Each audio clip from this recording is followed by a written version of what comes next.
Harry Cat and Tucker Mouse. Harry to the rescue. The Times Square subway station was busy. Tucker Mouse watched from his home in the drain pipe. He watched busy people hurrying by. Tucker watched and waited. Tucker waited for people to drop things. A button from a coat, sprinkles from an ice cream cone, a wrapper from a stick of gum. Tucker collected all these things and more. Tucker loved his collection. Most of all, he loved coins. Pennies, nickels, dimes, quarters. Tucker had a stack of coins in his drain pipe. It was a tidy little life savings for a mouse.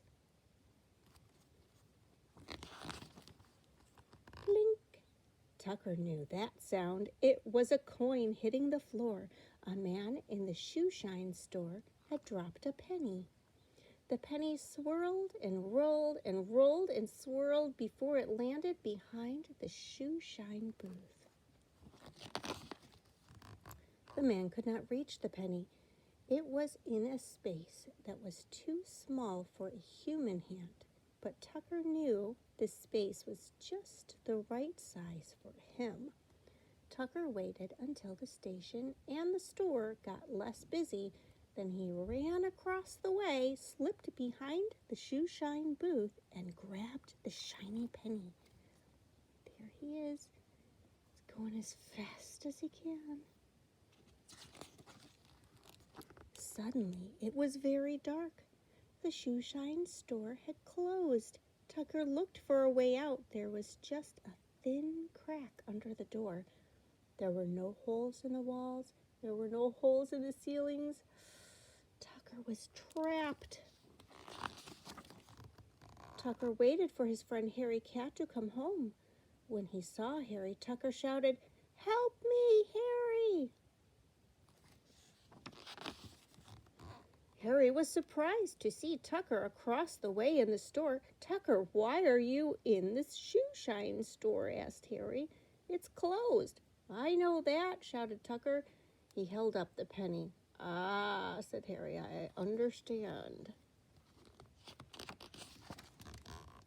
Harry jumped up to see if he could open the door, but the door was locked tight. Harry saw a sign on the door. The sign read, "We're on vacation, closed for 2 weeks. In case of emergency, go to the Bellini's newsstand."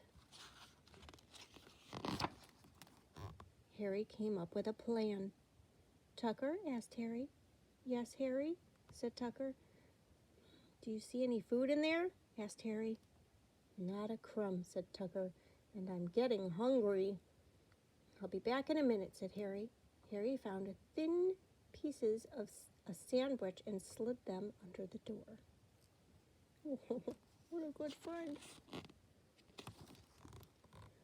Once Tucker's belly was full, Harry told him what the sign said. 2 weeks, shouted Tucker. "I'll die of hunger." "No, you won't," said Harry. "I can feed you every night when the station gets quiet." "But I'll die from boredom," cried Tucker, "and I'll be lonely," he said softly. "Don't worry, I'm going to get you out," said Harry, as he ran off to get help.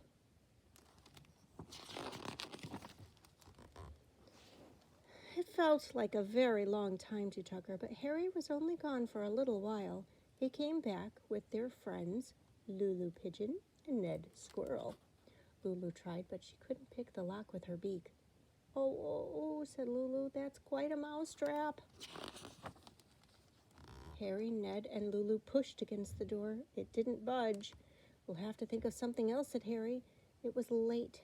Everyone was too tired to think. Tucker looked at Harry in the drain pipe. Aw. Harry looked at Tucker in the store. "Don't worry," said Harry. "I am going to get you out." The next day, Harry still didn't know what to do. He watched as Mr. Smedley stopped at the Bellini's newsstand. Every Sunday, Mr. Smedley leaned over the counter to tell Papa Bellini about the latest opera he had seen. Mr. Smedley and Papa Bellini loved opera. They loved it the way that Tucker loved coins. Harry noticed that one of Mr. Smedley's shoes was untied. He thought about this.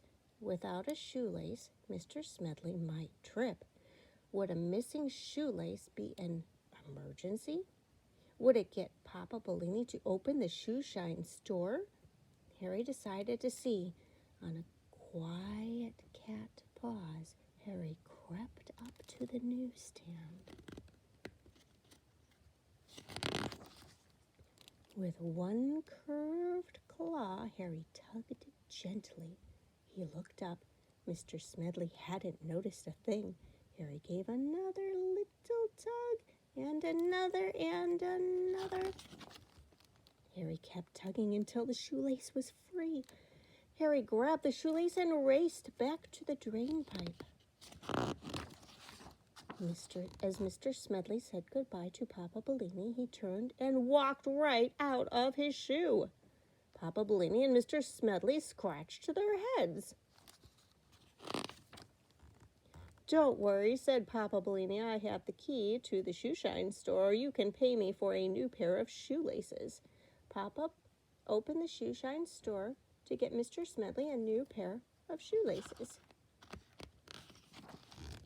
No one but Harry saw Little Mouse with the penny scurry in a hurry across the station.